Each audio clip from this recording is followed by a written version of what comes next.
Hey everyone, I hope you're all doing well today. Thankfully, this is the last time that I have to talk about WWF WrestleMania, the arcade game.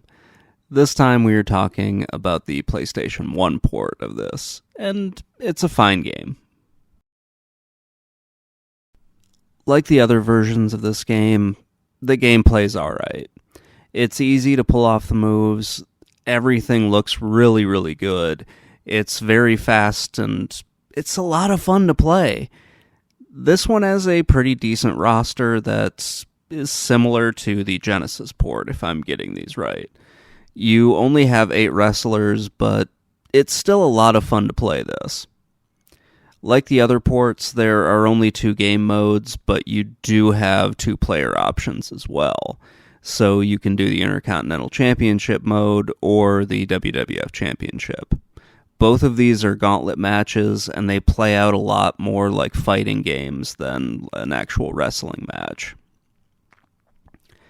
Both modes are structured the same way, but the Intercontinental Championship mode lets you kind of ease into this a little bit more by giving you a few one-on-one matches before they start throwing more and more characters at you.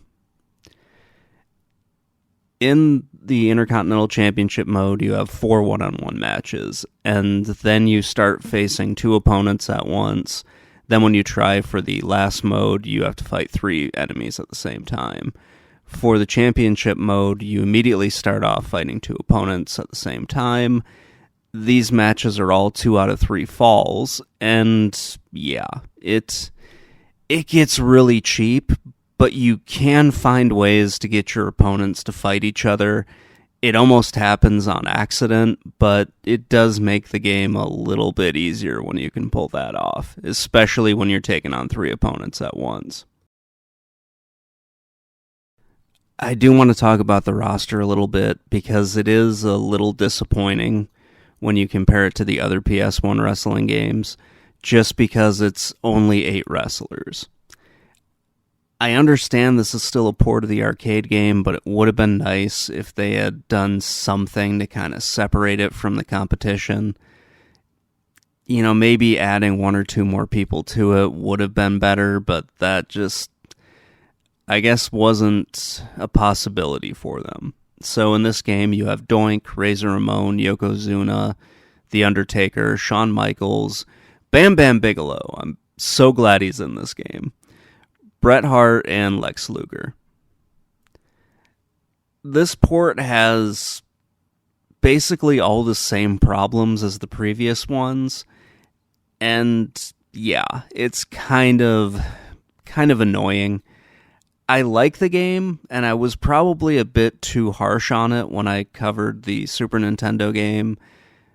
This one is fine. If you are looking for a version of the game to play, I would say either find the arcade ROM online and fire up MAME and play it that way, or find a copy of the PlayStation version, because this is a really good version of the game. Of the 3 versions that I've gone over for this, the PlayStation version is the best one, or at least the best looking one. It is closer to how the arcade game looks, which is to be expected from the PlayStation. I've never had an issue with this game's appearance, and I think this is the best looking port just because the sprites are more detailed. I really love Bam Bam's fire effects in this game. It looks really great. The game uses digitized graphics, similar to Mortal Kombat, and a few other games out there as well. And this makes the moves look really fluid, the animations look really good, and the overall presentation of the match is great. The characters are all really well detailed, the ring looks great, the crowd is awesome. Like, this has the best crowd out of any of the wrestling games I've looked at. Even better than when Hammerlock gives you that 2/3 look at the crowd. Because of the small roster of wrestlers, you end up with a bunch of palette swaps, just because they don't have enough wrestlers to really fill out every match. So you'll run into those few matches where you're playing as Yokozuna in red pants and you're fighting Yokozuna in purple pants. or you're playing as Bam Bam Bigelow and then you have a palette swap of him. It is a little disappointing when that happens, but it's understandable. It would have been nice if they had added one or two more characters to this, and that would have solved a lot of the problems with having a bunch of palette swaps. But yeah, like I mentioned in the gameplay, that just really wasn't in the cards. Overall, the graphics are great. Everything looks excellent. The digitized characters are fantastic. Ring looks good. The animations and the effects for the different attacks look great. It's cartoonish and pretty over the top, which matched what the WWF was at the time.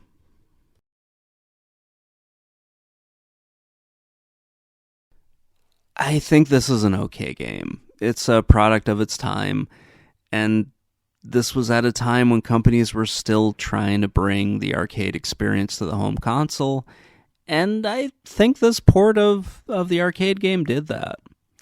However, the PS1 and or the PSX, whatever you want to call it, it was capable of a lot more. The other wrestling games on the console had way more going for them than this port. And yeah, it's just lacking so much that would have elevated it to being a great game that I can't really say it's anything more than just kind of average. It is an excellent port of just an average game. It looks great, but nothing was done to really add value to the game. More features would have needed to be added to really make this a better console game. Unfortunately, that just didn't happen. Anyway, let me know what you think in the comment section below, and have a great day, everybody. Bye.